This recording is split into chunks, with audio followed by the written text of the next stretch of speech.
नमस्कार मैत्रिणींनो, आज आपण उपवासाची बटाट्याची रस्सा भाजी कशी बनवायची ते पाहणार आहोत.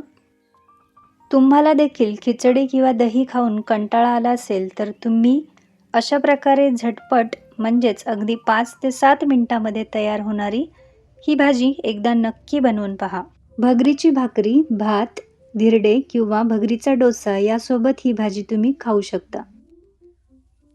भाजी बनवण्यासाठी येथे मी गॅसवर कढई तापत ठेवलेली आहे.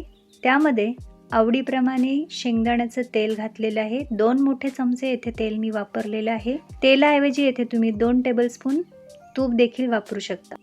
तेल हलकंसं गरम झालं की त्यामध्ये 2 चमचे बारीक वाटलेली हिरवी मिरची घालूया. मिरची बारीक करताना त्यामध्ये 1 इंच आलं देखील बारीक करून घेतलेलं आहे. हे सगळं परतवून घेऊया. हलकासा रंग बदलला की येथे मी सुरुवातीलाच 2 मध्यम आकाराचे बटाटे साल काढून कापून धुवून घेतलेले आहेत. बटाटा घालून हलकासा परतवून घ्यायचा आहे. त्यानंतर यामध्ये ॲड करायचं आहे 1 ते 1.5 ग्लास गरम पाणी. गरम पाणी घातल्याने भाजीला छान तरी येते, त्याचबरोबर भाजी चटकन शिजते. येथे चवीनुसार मीठ घालूया. त्यानंतर यावर झाकण ठेवून लो फ्लेमवर 3 ते 4 मिनिटे भाजी शिजवून घ्यायची आहे. 3 ते 4 मिनिटे झालेली आहेत आणि पाहू शकता भाजीला छान तरी आलेली आहे. या स्टेजला आपल्याला ॲड करायचं आहे शेंगदाण्याचा कूट.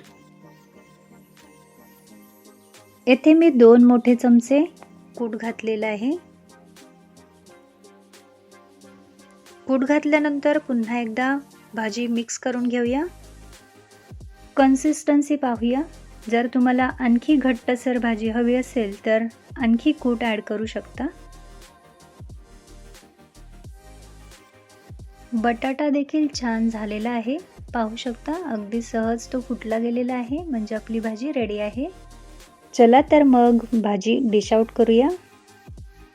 पाहिलंत ना, मग ही भाजी बनवायला फक्त 4 ते 5 मिनिटे लागलेले आहेत. त्याचबरोबर इन्ग्रेडियंट्स अगदी मोजके वापरले गेलेले आहेत. तरी देखील भाजी उत्तम चवीची त्याचबरोबर झणझणीत अशी तयार झालेली आहे. उपवास कोणताही असो, अशा प्रकारे झटपट भाजी बनवून एकदा नक्की स्वाद घ्या. जर तुम्हाला ही रेसिपी किंवा हा व्हिडिओ जर आवडला असेल तर तुमच्या मित्रमैत्रिणींपर्यंत व्हिडिओ शेअर करा. त्याचबरोबर अजूनही चॅनलला सबस्क्राईब केले नसेल तर चॅनलला सबस्क्राईब करा.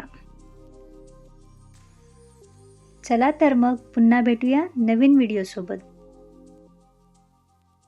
तोपर्यंत हेल्दी खा आणि हेल्दी रहा.